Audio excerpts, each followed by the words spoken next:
What in the name of Eric is this monstrosity? How could, why, what, no! Must, review, must!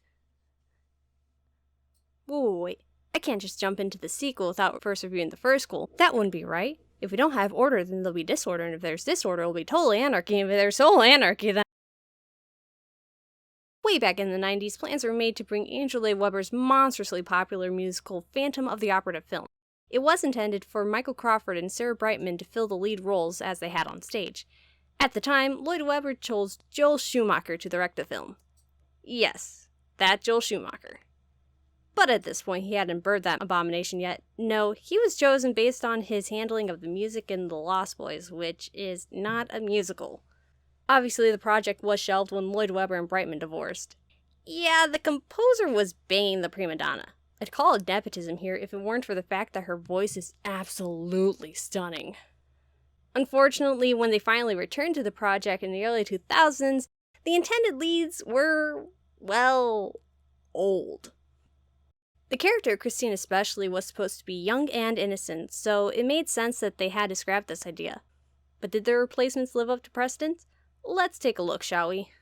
The film opens with some gorgeous imagery. The lighting throughout the movie is lush and warm in tone, just beautiful to look at.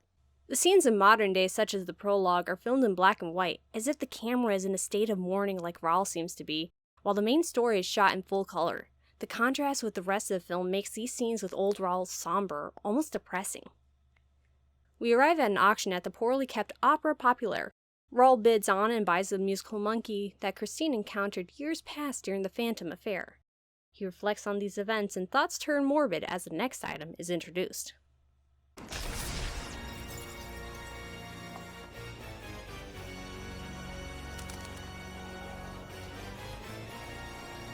My goodness. Just listen to that score. Look at those visuals. Everything is gorgeous. It feels like someone hit a button and now we're being whisked back in time to the main tale. The way the dust flies off, how the color blooms in, signaling that this is where the real story is, the camera lovingly panning over the chandelier, then adding Lloyd Webber's overture performed by a 100-piece orchestra, and you have a recipe for spectacle.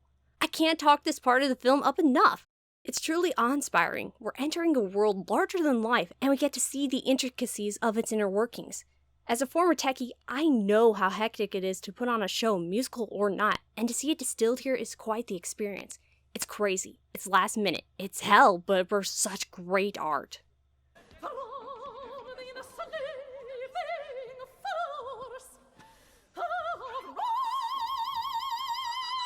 Well, some sort of art. I really don't understand this choice in character for the opera's prima donna. Carlotta in this version is a complete diva in the negative sense, making her hell to work with. But on top of that, she apparently can't sing? Well, that doesn't make any sense, especially if she's been on the payroll for 5 freaking seasons. It makes the manager's decision to keep her on after the Phantom demands Christine takes her place seem unreasonable. Sure, they want to spite the guy pushing them around, but comparatively, Christine would be the superior choice the way the film plays it. It makes you happy that Carlotta will be ousted from responding to the company and contradicts how unfair it's supposed to be. We don't have cause to empathize with Carlotta because the film tells us she deserved it from the start, even to an unfair degree. You're not being bratty by telling your costume maker that the dress is too long. It's something that will inhibit your ability to do your job. Though, you don't need to be nasty about it. It's also not unreasonable for Carlotta to walk out when she sees that the new managers are going to do just as much as the previous one about the ghost problem. Side note, we can assume this is a dress rehearsal, so why are Carlotta's lackeys on stage? And why does Carlotta raise her shoulders when she breathes? One of the first lessons in singing is not to do that. Is this to underline that she sucks? 5 freaking seasons! The new managers are not prepared to handle this drama-llama diva, nor are they pleased with the talk of this so-called opera ghost. I have a message, sir, from the opera ghost. Oh, God in heaven, you're all obsessed. He welcomes you to his opera house. His opera house. Wait a minute. Why is Madame Jury the only one with a French accent? Sure, the story takes place in France, but everyone else is doing various flavors of British accent. It stands out and doesn't make any sense at all. Panic sets in as Carlotta storms out, as this is supposedly not the first backdrop that suddenly fell on her. But wait, who will sing the lead female role in tonight's performance? Is there an understudy? Understudy? There is no understudy for La Carlotta. Oh, that makes total sense for a time in which illness is rampant. Not. How about the random chorus girl we exposition dumped moments before? That once again you long to take your heart back and be free. This doesn't make sense either. Emmy Rossum's voice is gorgeous in its own right, but it's very quiet and reserved. It doesn't have much body on the high end and better shines in the low and mid-range notes. Operatic sopranos are grand and project their notes. I can see her as a secondary singer in the company, maybe an understudy for the prima donna even, but not the lead soprano. I've seen Rossum's performance criticized for being stale and emotionless. It's easy to miss, but this Christine, like her voice, is much more reserved in her emotions, and it's really her expressions that tell most about how she's feeling. This Christine is timid and unsure when faced with the manipulative stalker and overall feels powerless to the forces in her life sweeping her along. Now, this may not be the best way to characterize a person with little character to begin with, but that's another debate. Regardless, everyone is wooed by her pipes, and one magical transition later, we are at the performance. This transition especially pays tribute to the seamless scene changes from the stage show. It's so effortless that you're swept away by the visuals, though that white light does make Christine look a little under the weather. Speaking of which, maybe I'm missing something, but how could they have pulled off such bright white light in 1870? Limelights were white, but not that white. Also, why is Christine just standing there? That would be a rookie mistake in actual theater. Music is all well and good, but you're putting on a performance. Walk around the stage at least. Be visually interesting. If I had to sit through 2 minutes of this, I'd be nearly asleep by the end. Speaking of theatrical failures, why is this lady just standing in view of the audience if she's supposed to be off stage? There's this thing in theater called sightlines, and the general rule of thumb is if you can see the audience, they can see you. This 30-card pileup of complaints here may seem nitpicky, but they had to have theater consultants in this film. Shooting one of these sequences would have taken multiple days. Surely someone pointed this out and was ignored.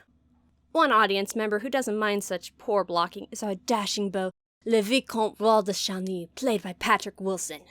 He's Christine's beloved childhood friend who is so enchanted by her voice he immediately leaves the auditorium? Why? Because he needs something to do as she sings? So we can see Madame Giry being suspicious? Much of the blocking and song sequences are awkward and uninteresting. They're usually just walking around the set, and when I say walking, I mean it. Take the graveyard scene, for instance. Here Christine sings to her dearly departed daddy while just wandering around. It's boring and doesn't do her vocal performance any favors. On another note, why is Madame Giry always there? We constantly see her being mysterious so that we'll know she and the Phantom are connected, but the more scenes that are added, the less excuse she has for allowing the Phantom to lure Christine. She sees him locking the dressing room door. In what alternate universe does that seem like an okay thing to do?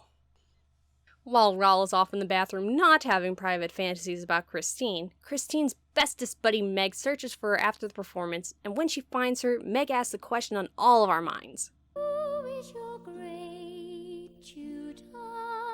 An angel of music. Do you think the spirit of your father's coaching you? Who else, Meg? Apparently, her father mentioned before his death that he would send her an angel of music when he is gone, and she is now under the impression that the angel, or an extension of her father, is the strange voice that has been coaching her. It sounds ridiculous, but given her love for her father and the magical beliefs people hold, it's completely plausible that Christine would blindly follow this mysterious specter. Raul takes it as a joke and makes that clear to Christine when she rejects his invitation to supper. And boy, does Raul anger the angel. Insolent boy, this slave of fashion, basking in your glory. Well, not really the voice of an angel. I don't mind the rocky, deeper-toned voice of the Phantom. In fact, I like how the song sounded in a lower key, but Gerard Butler's voice, well... One thing that bothers the crap out of me is the fact that he's an untrained singer. Both Emmy Rossum and Patrick Wilson have been singing since forever, yet they go with a guy who has no prior singing experience for one of the most important roles in musical theater? No clue where they got that idea from, though it is a bit of a theme with this film. The problem is, I told him, it doesn't say anywhere in my CV that I actually sing. And he said, well, we'll make you sing. Butler doesn't play a terrible Phantom. He looks great in that mask and his voice does well enough in most instances. And it does contrast Wilson's tenor nicely, making us feel the opposition in songs that they have together. Still, there are some very noteworthy moments of suckage that I cannot excuse. I will never unhear that. Anytime he needs to be loud or imposing, it only showcases how his voice is not suited for the role. It doesn't sound nasty in a "the monster is revealed" sort of way, but more that his voice just isn't good for singing. I understand why he gets growly in the climax, but it just highlights how unpleasant Butler's voice is. Butler also lacks the technical skills that the Phantom is supposed to possess. You will curse! The Phantom's one beautiful quality is his singing. Not only should his voice be good, but as someone who's so technically minded to be an architect, designer, composer, and a musician, he should know not to let his words run together like this. He does it all the time, and my attention will always turn to how rookie a mistake it is for someone who has been around professional opera for years. It undercuts the idea that he knows what he's talking about to anyone who does know. How does a guy who can't sing teach someone else to sing? Thankfully, his lack of vocal ability doesn't prevent me from enjoying the title song. It stands out style-wise from the rest of the score, but my gosh, it is wonderful in combination with the trip to the Phantom's lair. Emmy's voice is great, lyrics are splendid, and overall it's musically interesting. I can't help but sing along anytime it comes on. Everything is lit in golds, and it feels like we've entered into a totally strange and marvelous world. The world that the Phantom is enticing Christine into. We feel the overwhelming charm Christine is experiencing meeting her angel for the first time. It's like when you fall in love with a person. Early on, everything is magical and exciting. As if we didn't eargasm enough, Music of the Night comes to keep our breaths away. This has always been one of my favorite songs in the show and enchanted high school freshman me. Still, Butler's voice seems more like he's shouting rather than singing, and though it doesn't kill my enjoyment of the piece, I always reach for other versions first. But that's not what takes Christine out of the immersion.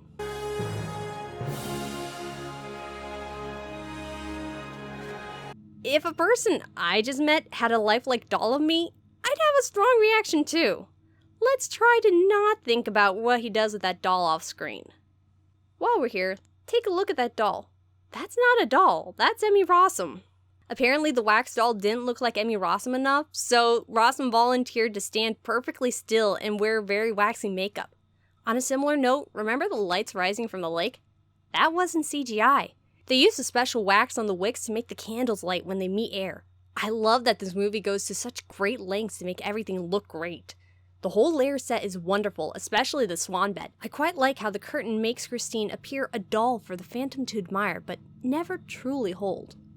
Speaking of dolls, I personally think the Phantom is the sort of person to obsess over something to the point of making figurines of it.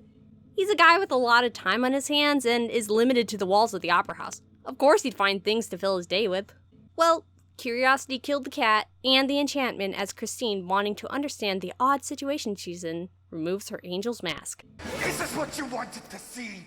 We'll save the Phantom's deformity for later. From here, the mystery and allure of the Angel of Music begins to unravel, revealing simply a man in a mask. Take for instance the scene where Meg looks for Christine in her dressing room.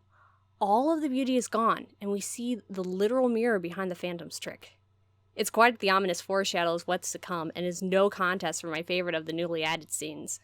The managers are upset about the Phantom's recent string of hate mail, and as it turns out, Raul and Carlotta received letters from the infamous OG as well. Carlotta has had it up to here and makes a big show again about leaving.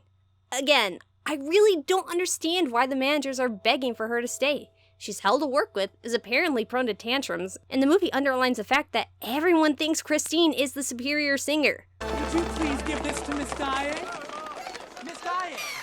Somehow, they convince her to sing the Countess, and Miss Dye is delegated to the silent page boy role in the new production of an opera called Il Muto, leading into the song Prima Donna, another one of my favorite songs.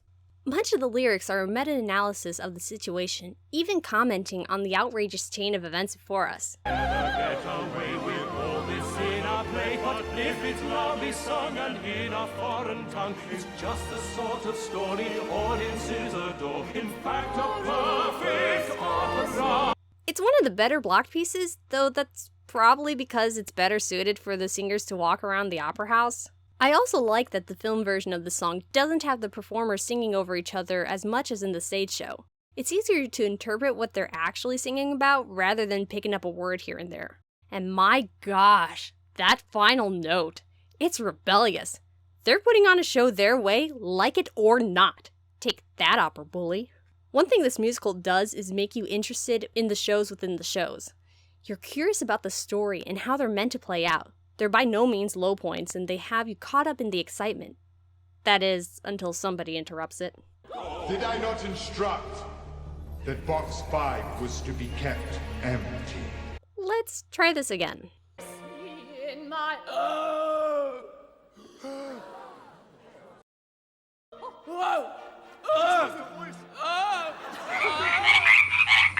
Whoops. Looks like someone messed with the Carlotta spray bottle. Sorry, I had some in my throat there. It was the Phantom. I love how this guy tries to distract and entertain the audience. He shouldn't be fired. Have you not heard of improv?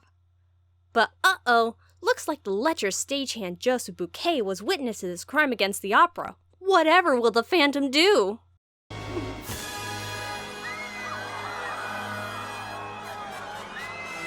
Well, of course, we could do that. In the madness following, Christine and Rolf flee to the roof. Apparently, that's the only place that Christine thinks they'll be safe. Except no, because he's there, the Phantom of the Opera. The Phantom Rolf still doesn't believe in? But if that's the case, then did Bouquet just wander into an open lasso role? Seriously, Rolf, get your head in the game. Regardless, Rolf assures Christine that he and his fine horses will protect her in undying love. And how does Christine react?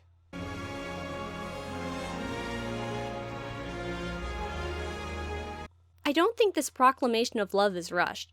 Yes, they haven't seen each other in years, and Christine doesn't have the best track record for romance, but their love has more foundation than many other romances in film. They've known each other long before this point. Sure, they've not hung out since, but feelings die hard. It's a fairly sweet scene, and the song isn't bad either. All I ask of you is a bit basic for a love song on its own, but it serves as a nice contrast for the Phantom's promises of sensual night with Raoul's vows of sweet mushy-gushy day. As expected, the opera ghost tastes as well. You will curse the day you did not do all that the Phantom must have you. Can you blame Christine, though? Have you not heard Patrick Wilson sing? But let's forget all this heartache. It's time to partay! Come on, every pony! You wanted a partay? Now let's partay! I love this song. It's so fun to listen to, and the lyrics are masterfully woven. They show the playful and lighthearted side of hiding behind a mask for fun, allowing us to feel how out of touch these sentiments are when it comes to the Phantom, who has to hide his face even when the party ends. I must admit, there is a lack of spectacle visually. The dancing down the halls is cool, and the choreography is entertaining after Christine and Raoul arrive. Everyone looks like they're having a gay old time, but the costumes are so dull. I'm not one to fault movies for not following the source material, but come on guys, where's the color, the grinning yellows, spinning reds? The song is suggesting more than the scene provides. Color coordination is nice, but the lack of color variety changes the scene for the worse. That brings me to another point. Where are the iconic costumes of the stage show? Christine's purple party dress, her pink one in Point of No Return? I can understand the film wanting to do something different and trying not to be the stage show on film, but if you're going to do an iconic musical, why not use its iconic elements? It's like having a Santa Claus movie where he never wears the red suit, or a superhero movie where they never say the team name. In 2004, this movie was the only filmed version of the show, save for poor quality, crappy bootlegs where you could barely make out the players' faces. This version was the only visual exposure to the musical for folks like me who couldn't see it live.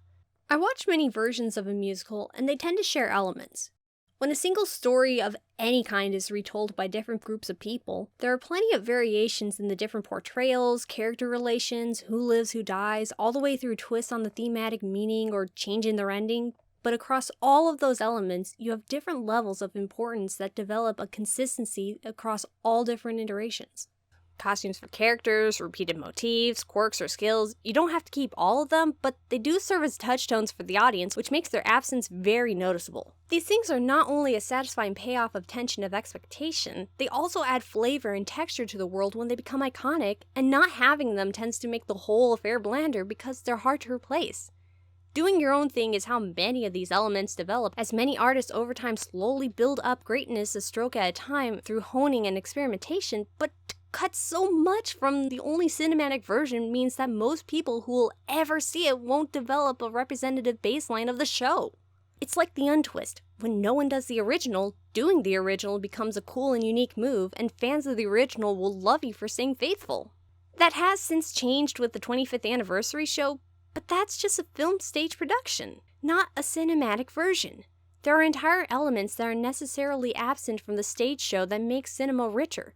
Shot composition and artful editing, more options for lighting and sound. All the things that would be expensive or dangerous to do live can be done seamless in film, and there's just plain old being able to see an interior from all directions.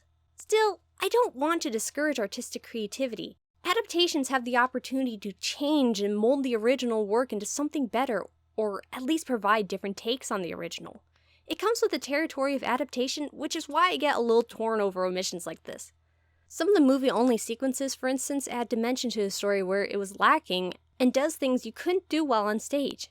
I find that over time a musical will change for the better the more it's performed. Sometimes it's little line changes, other times it's rewriting or eliminating entire scenes. Even Phantom has experienced this. Look at how many alternate lyrics there are for Think of Me.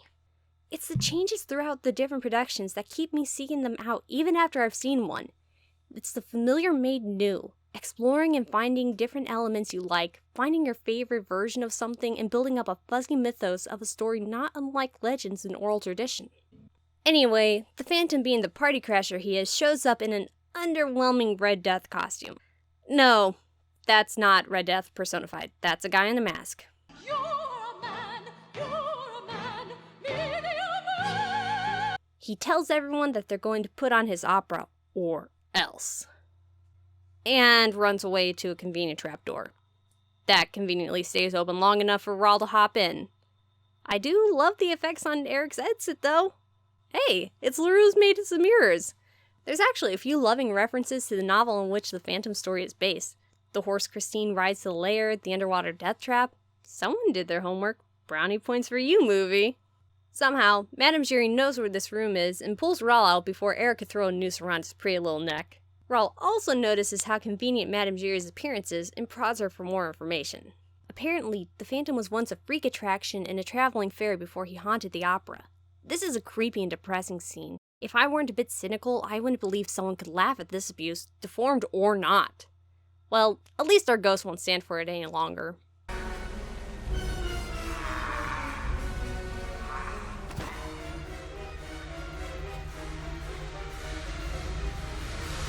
Pitying the boy, young Giry hides him in the opera house where he has been ever since to spy on all the opera talent in their dressing rooms. Yes, the Phantom peeps on Christine. You can't deny it. He was probably witness to some red-hot pantalette action at one point or another. Confused and lost, Christine sneaks past the ever-vigilant Raul in her nightdress and runs off to the cemetery to consult her father.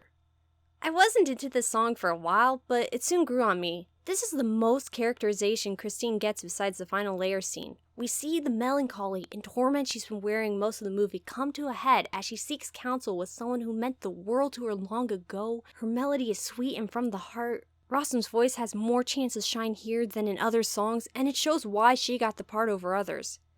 Still don't think she's diva material, but I love her voice in this. And so does someone else we know.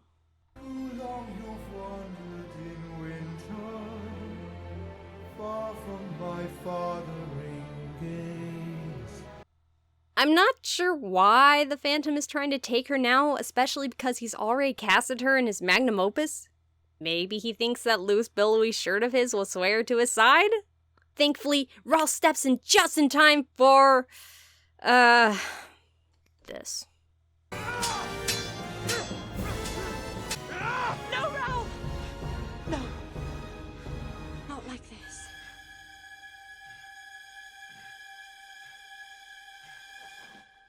Again, I'm okay with adaptations diverging from the source material for the most part, but seriously?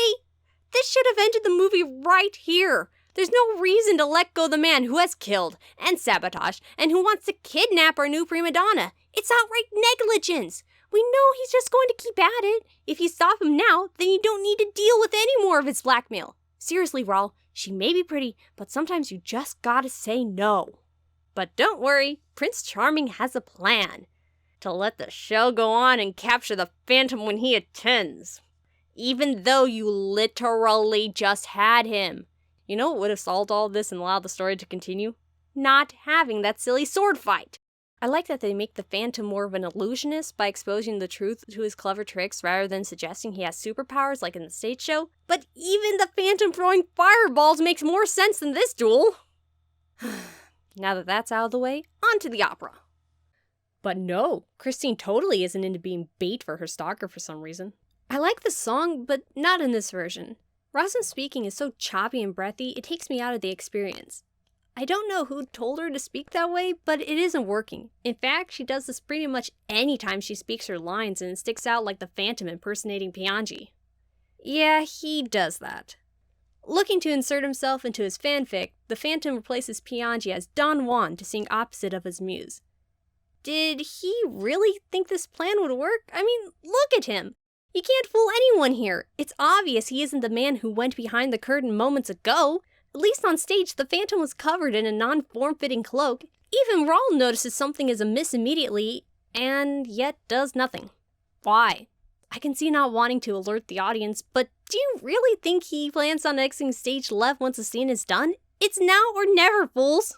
And Christine, it's clear you're not on stage with Piangi. Why are you not running away or stopping him from feeling you up? Still, the song Point of No Return is beautiful and projects what the Phantom wants in his relationship with Christine. Passion, lust, romance. It's evident not just in the lyrics, but also in the blocking and background dancers' choreography. The Phantom breaks character to offer himself to his love. And how does she respond? By showing everyone how hideous he is, I guess. Not sure why she does this. To let every idiot in the auditorium know this isn't Piangi? Now, a lot of people complain about the deformity makeup here being underwhelming, and well, I'm going to have to agree somewhat. Compared to how nasty the Broadway deformity is and the ability of modern makeup artistry, it seems rather underdeveloped. I mean, look what Lon Chaney accomplished in 1925. The lighting may be a factor. When you watch behind-the-scenes footage, Butler's face is a little more nasty than what we see in the film, and it looks better in some shots. I have to wonder if this is in part to the warm color palette of the film. It looks like they tried to put some icky brain tissue parts in, though his hair tends to cover it. Plus, people tend to freak out over the slightest bit of oddity in the human form. But I don't feel his face really justifies the powerful devil child scene. It's not even consistent throughout. Notice his ugly eye here. In other instances, his eye is normal and there's no hint of issue until his mask is about to come off. It even looks fine in the same scene. Given the inherent potential of a cinematic deformity, what we got here is rather underwhelming. Apparently, he didn't intend on exiting stage left, what a shocker, and whisked Christine away, setting off a chain reaction to drop the chandelier on the audience. Nice going, Raul. Bet you didn't see that coming in your brilliant scheme. Not one to give up easily, Raul chases after and quickly falls into one of Eric's clever traps. Was this really necessary?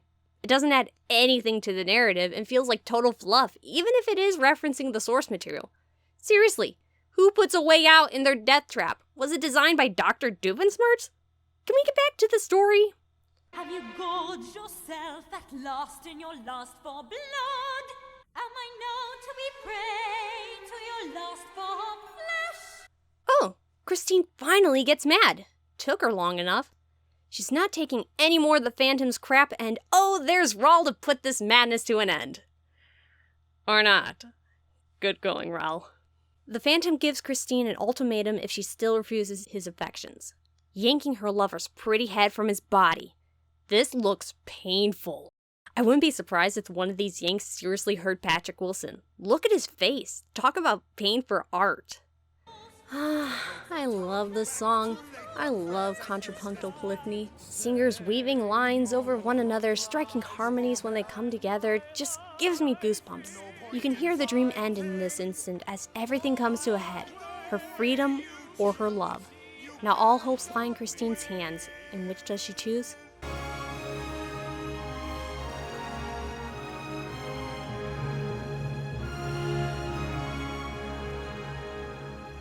This is a sweet moment.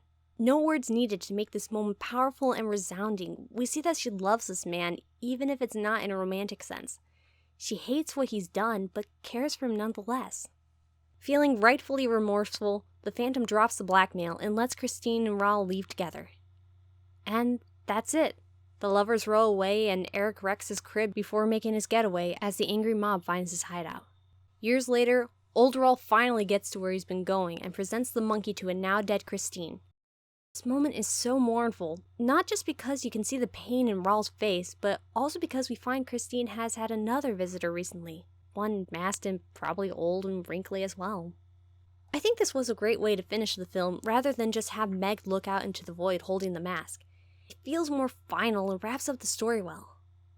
And that was the 2004 Phantom of the Opera movie. Most of the songs are enchantingly memorable, aside from some less than stellar casting. The main story is both enhanced and sullied by the added scenes, but ultimately don't take away from your enjoyment, as long as you ignore the silly ones. Overall, this version isn't perfect, but it's okay. Schumacher does an okay job with a show that is lacking character and story-wise from the get-go, and tries to give us more to hold on to. This was clearly a work of love, and it's seen through the lavish sets, costume, and cinematography. It was the work that got me into the fandom so many years ago, and for good reason. Still, the more I watch it today, the less enchanted I am by the lead cast, given others who have filled the roles. I almost wish this film was done with the original cast while they were still young. I would have loved to see footage of Sarah Brightman and Michael Crawford in the biggest roles of their careers. Even with Brightman's weird eye thing. I would go as far as to say that I would love to keep Brightman's voice on my mantle. I'm a bit of a collector of voices that give me the warm and fuzzies, and does her voice do exactly that? Yet, she was not in this production, so I will need to settle. Which voice to choose? Even if her voice isn't suited for a leading operatic soprano, I still love Emmy Rossum's voice. It's sweet, gentle, it makes me wish I could hit the high notes she does without sounding like a shrieking eel. Yes, I think her voice will do. A NotAVampyre needs to eat after all.